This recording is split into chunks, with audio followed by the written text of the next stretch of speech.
হেই বাচ্চারা, একটা মজার গল্প শোনার জন্য রেডি? একটা গাধা, একটা বাঘ আর একটা বানরের গল্প শোনো। একদিন জঙ্গলের এক কোণা এই তিন বন্ধু গল্প করতেছিল। হঠাৎ গাধাটা বলল, বন্ধুরা জানো, পৃথিবীর সবচেয়ে সুস্বাদু খাবার হলো ঘাস। বাঘটা একটা গম্ভীর মুখ করে বলল, তুমি ভুল বলছো, মাংসই সবচেয়ে সুস্বাদু।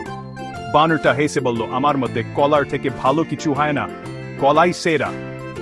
তারপর ওরা তিনজন নিজেদের পছন্দের খাবার নিয়ে তর্ক করতে লাগলো, কিন্তু কেউ কারো কথা মানতে চাইল না। তখন ওরা ঠিক করলো, জঙ্গলের রাজা সিংহর কাছে যাবে, সেই বিচার করবে।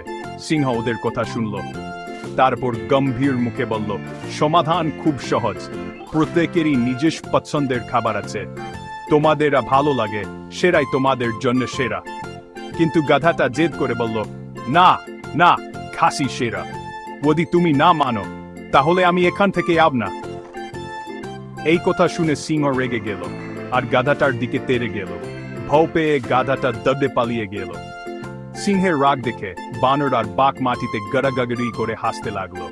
বানরটা মজা করে বলল, গাধার মতো জেদি হইও না, আর কখনো বাঘের সাথে তর্ক করতে আইও না।